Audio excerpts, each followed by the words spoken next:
And I realized, I'm like, oh, well, when I was a kid, I didn't really see myself in dolls or in stories. So, like, how can I make that better for the next generation? How can I intentionally show that we are more than what, has existed for Latino, Latina representation up until this point? And I think that's the space that I'm in right now, where it's like, yes, there's the really like kind of first layer stuff, right? The colors, the language, the, Frida Kahlos of the world. Right. But then there's the stories that still haven't even surfaced yet. And I think that's like the really important piece of it. Hi everyone and welcome to LATV Latina Exclusive. My name is Yanina Yarzo, Latina TV host and all-around creative woman. I want to introduce you all to Mexican-American New York's best time-selling illustrator and visual artist, Andrea Campos. As a daughter of immigrants, she is committed to inclusive storytelling, which is reflected in the people, places, and cultures that she brings to life in her work. Today we're going to be talking about her passions, her work, her success thus far, and growing up Latina and how that was for her. Thank you so much, Andrea, for being here. How are you today? Good. How are you? Thanks for having me. Of course. I love your dress. Thank you. And I love that it's paired with sneakers. Yeah, that's my vibe. I want to be like comfortable and colorful. I love that. I think that's part of my ethos. Yes. So the show, we started off with 2 roses and a thorn. Okay. So what are your 2 roses and a thorn? My 2 roses. I just booked a vacation for the summer. I'm very excited. I'm going to be going to Lisbon for the first time ever. I've just never been to Portugal, so that'll be a fun thing that I'm doing later this summer. So that's definitely one of my roses. The second rose is that I just finished writing my first like pilot episode ever for children's programming, which is something that I'm kind of starting to explore. So I'm like, I don't know if this is any good, but I did it. Right. So that's a step. And then my thorn, I just mentioned, my grandfather isn't doing so hot, so that has just kind of been this like presence that's been sitting with me quite heavily over the last 2 days, because I'm not sure if this is the last moments that he has or if he has more time or what's really going on at this point. Well, I'm sorry for that, and we're going to be sending you all the love. Thank you. So let's start from the beginning. Okay. You're obviously a lover of family. Family is very close to you. So where were you born and how was your upbringing? And then I'll start asking you a few questions from there for the people that don't know you. Of course. So I was born in Chicago, Illinois. Okay. Both my parents are from San Luis Potosí, Mexico. So I was definitely a third culture kid where even though I was being raised in the States, the way I was being raised was as though we were still in Mexico, which was always really interesting because my peers and classmates would get to do things like go on sleepovers and my parents were like, no, we're not doing that. Biggest taboo. Yeah, exactly. But there was a lot of like really fun and beautiful things too. Like my mom is a very creative, artistic person, and she would hand make our piñatas growing up because at the time we couldn't go to the store and buy piñatas because that just didn't exist in the community that we were living. So it was really kind of special to see how both my mom and dad went out of their way to make sure that we had what they had as kids and more. Right. Although we weren't growing up around all of our cousins or grandparents or everything because we were in the States and the rest of them were still in Mexico. It was really nice to see that intentionality. Right. And the culture, she implemented the culture in your lifestyle, but just a little bit more elevated. Yeah, exactly. That's amazing. And then when did your love for drawing, illustration, and specifically kid drawings start?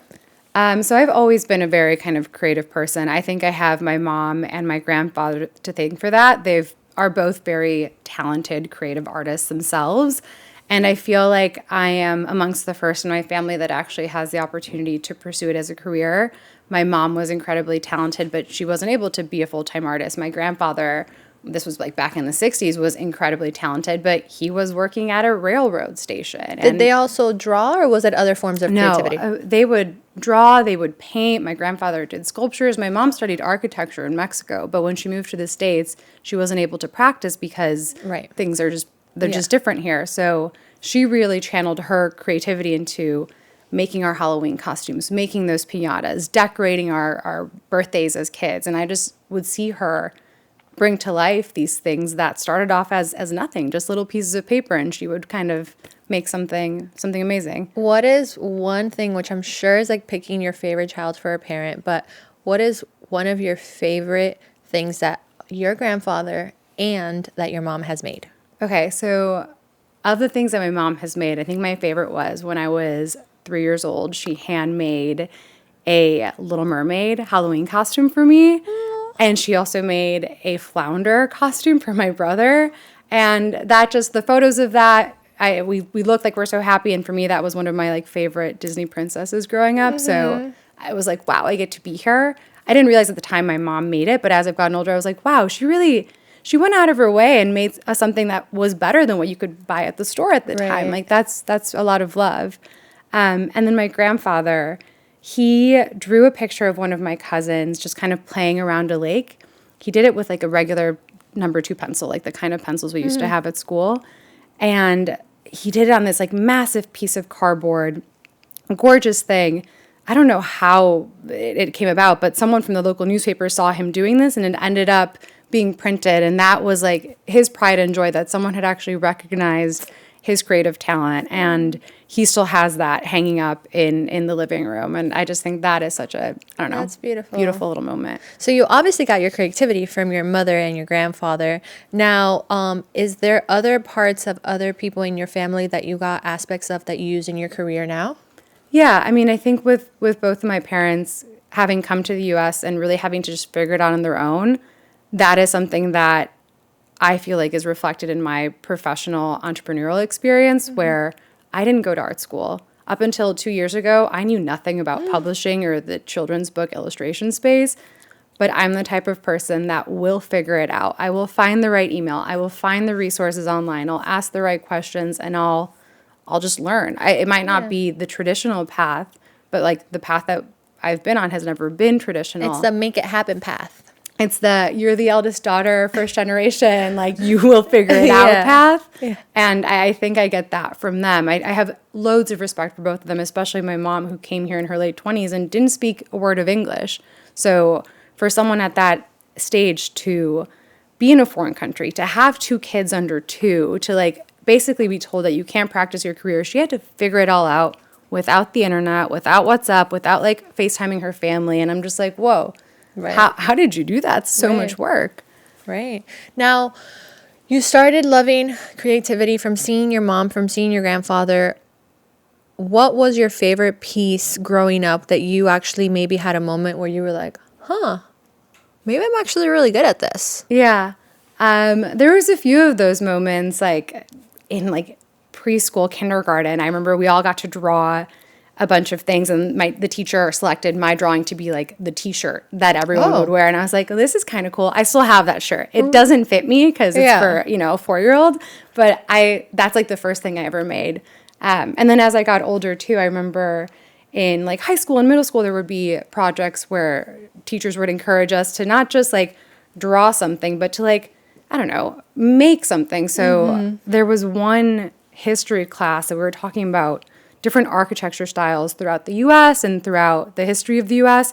And I actually made like a miniature model of an adobo house, like the kind that you would see in Santa Fe. And I did that with like scraps of cardboard and paint. And I just kind of loved the creation aspect of it. Wow, I love that. So as a visual artist and a storyteller that you are, throughout your experiences, how do you make your culture and your love for art meet together? I mean, I think for me, they're kind of intertwined. Like you see it in the colors that I use. Like I'm obviously not someone to shy away from color. And I think that's something that is very, very intertwined with the way I was raised, my grandmother's house, the fact that her kitchen is bright orange, the bright pink that you see all over Mexico and in the taxi cabs. Like that's not something you inherently see here.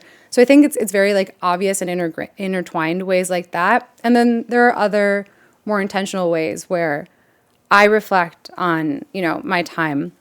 And I realize I'm like, oh, well, when I was a kid, I didn't really see myself in dolls or in stories. So like, how can I make that better for the next generation? How can I intentionally show that we are more than what, has existed for Latino, Latina representation up until this point? And I think that's the space that I'm in right now, where it's like, yes, there's the really like kind of first layer stuff, right? The colors, the language, the, Frida Kahlos of the world. Right. But then there's the stories that still haven't even surfaced yet. And I think that's like the really important piece of it. I love that. Now, when doing this book, that you were part of, which is so beautiful. How did that experience or opportunity come about? Yeah, so when I was approached to illustrate Con Pollo, which is a book that was illustrated by, or that was written by, Illustrated by her, illustrated by me, written by Jimmy Fallon and Jennifer Lopez, I was actually in a really interesting point in my life. It was 2020, and I had decided, you know what? I've been in marketing for the last 10 years, and I don't really feel fulfilled in this path. Real quick. So you were in marketing. Were you in a corporate job in marketing? Mm-hmm. Okay, so you were working for a marketing company. You weren't doing art full time. Nope. Okay. Yeah. I wanted to do art full time when I was younger, but again, being that like first generation that's really born and raised in the US, the advice that I was given from everyone was that art wasn't a real job. Yeah, you got to go to something safety. You need to get a real job that will provide for you and give you, the things you need. So in my mind in high school, I was like, well, marketing's kind of both. It has a creative side and it has a business side. Right. Like, surely this will work. And I think it did in bursts. So I was like, oh, this is fun. This is cool. I like this. But over time, I really realized, I'm like, no, I don't want to sell jeans. I'm not excited about storytelling around that. I want to do something more. And it took a long time for me to find like the confidence and honestly to like build a savings that I felt comfortable enough being like, all right, I'm gonna leave the stability of this role and try to build something else for myself, something that is more aligned with what I know I'm supposed to be doing. My timing could have been better because I quit my job essentially at the end of January 2020. Okay. And I was, dead set on freelancing in photography, production, creative direction. I was like, I know how to do this. I've been doing this in my marketing job forever. Let's do this on my own. And then the pandemic hit and everything shut down. Right. And I was at this point where I'm like, okay, cool. I just became unemployed overnight. Like, what now?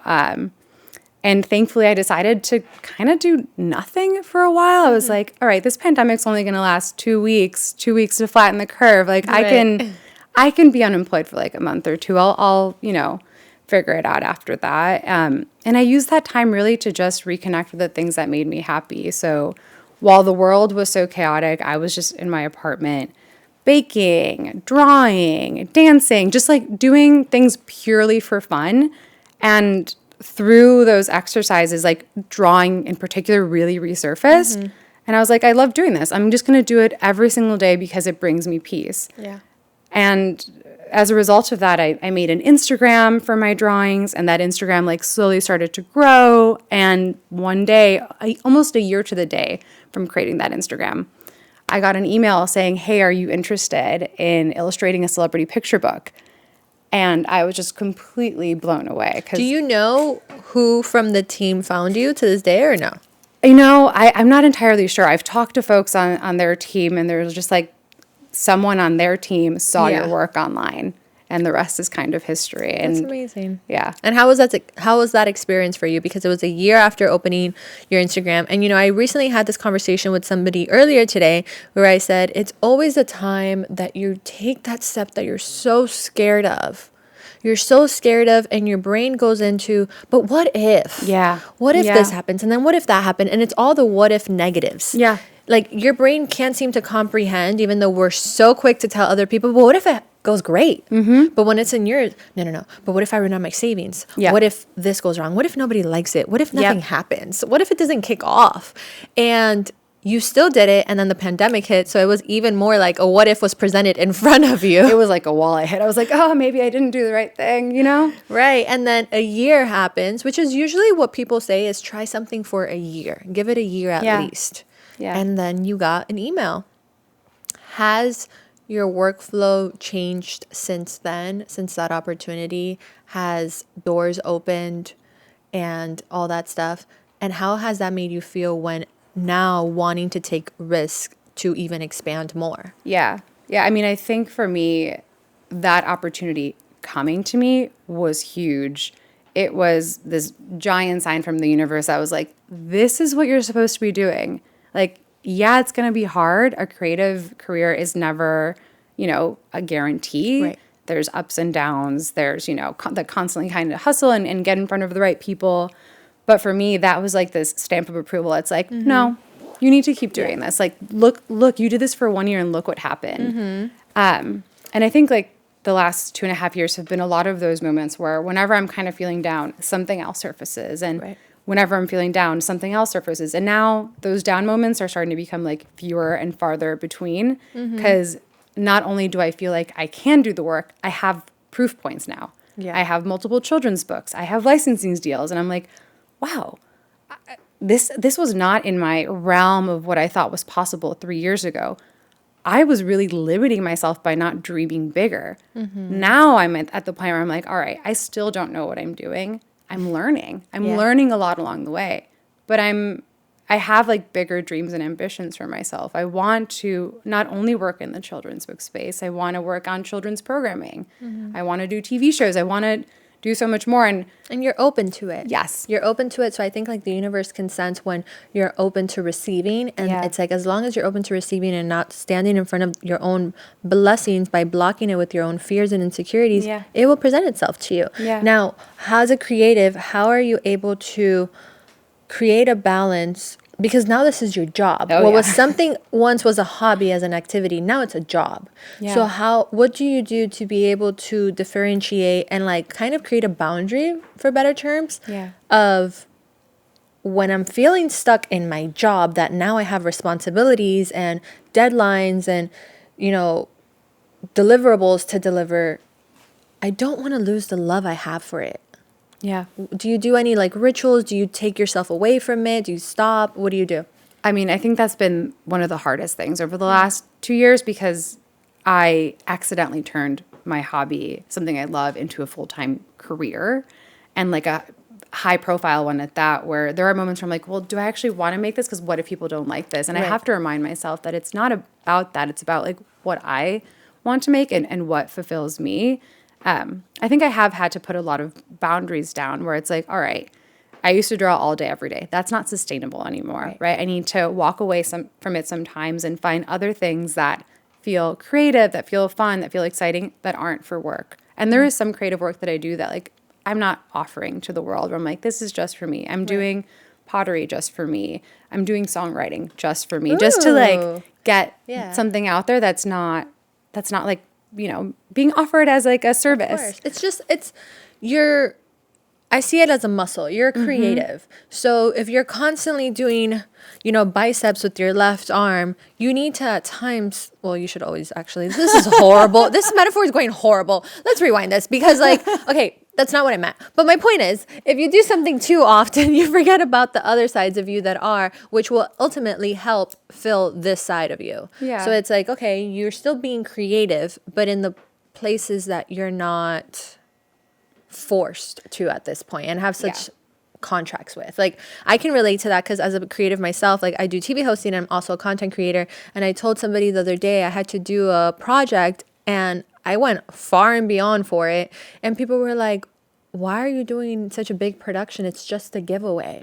And I said, because I have full control. When it's a brand deal, there's legalities, there's a brief, there's approvals, there's edits. Like this, it's just me. And it brings back out the side of me that it's like, I can just be, you know, and we need that. We need that, just like it is to also do things that you've never done before that are in a creative space, like songwriting. I've always actually wanted to take a pottery class, because I think it's so fun. Do it. And it's like you have to focus, but it's also like movement in your hands. So that's amazing that you're doing that. And I think that's very important, that creatives need to know that it's okay to create boundaries for your creativity. To keep yourself sane. You need boundaries, and you need to give yourself time to play. And sometimes work and play, that doesn't align. So like doing something that's just for fun can help you so much. So now that you have this book, you have a few books published now. What is something that you have in your to-do list that you want to accomplish, let's say in the next 5 to 10 years in your career? I would love to write and illustrate my own book. I think that's a new frontier where I'm like, all right, I've had so much fun illustrating other people's stories, but what does my story actually look like? And like you were saying, like, what does that full creative control actually look like? I'm not sure yet, but that is a personal goal I have for myself. And then beyond that too, I think that there's so much opportunity in the kids programming space where I'm like, oh, I think we're only scratching the surface on these types of stories and the topics that we can cover and the communities we can spotlight. Like, wow, I think we're long overdue for like, not just having Dora the Explorer on TV. Right. Like, what else can we have that is reflective of the communities that exist within our larger community that represents us, and also just creating stuff purely for fun. So those are the big buckets where it's like, I want to start developing a show and I want to write children's books as well. And I mean, I don't need anything if you end up doing this. But the thing that first instantly came to mind is how cute it would be for you to create a book about your grandfather, el abuelito, Oh, yeah. El abuelito que pinta. And it would be so cute because it's so close to your heart. And when you share his story, it was you can see how pure and touching it is to you. No, that's where my heart's at right now, where it's like, what stories within me are meaningful? Things like my abuelito, things like my upbringing, things like, I don't know, not understanding English fully on my first day of school. Like, are those stories, or how can those stories be told? And are they helpful and meaningful to kids, Yeah. How did you learn English? At school. My mom put me in so many like programs, like art classes. She's like, you'll figure it out. I was a very chatty little girl, like hyperactive as a kid. So she was kind of like, oh, here you go. That, and we had these VHSs of Disney songs that you could play, and it had the words on TV. So I still know like every word to every Disney song, and I blame my mom for that. What's your favorite? There's a lot. I love The Little Mermaid. Pocahontas has a couple good songs. Mulan, I'll Make a Man Out of You. Oh, that's a good one. Banger. Yeah, it's like strong, independent woman. Yeah. There's so many, but that was definitely part of my upbringing. That's amazing. I love that. Now, moving forward, you've illustrated books. You're going to work on your book. What does success ultimately mean to you? I think for me, success is just being able to support myself exclusively on my creative ideas. Like being able to be a full-time artist. That is what success looks like for me. And that's what I'm working on. And I think you're doing it. I think you are successful because you're living in your moment and in what you do. Thank you. So I love that. I appreciate so much that we were able to get an insight on your story, on your family, and on your creativity. Do you have anything coming out soon that you want to share? Well, there's two things. Okay. I have a book that just came out a couple weeks ago. It's a bilingual first words book. So for little ones that are just kind of learning those primeras palabras, this is perfect because you can learn them in English and in Spanish. It's really cute. I had a lot of fun coming up with that. And then I can't say with who yet, but I have some lunch boxes that are going to be out in the fall around back to school season. Actually, I guess July, because back to school season starts really early now. Yeah.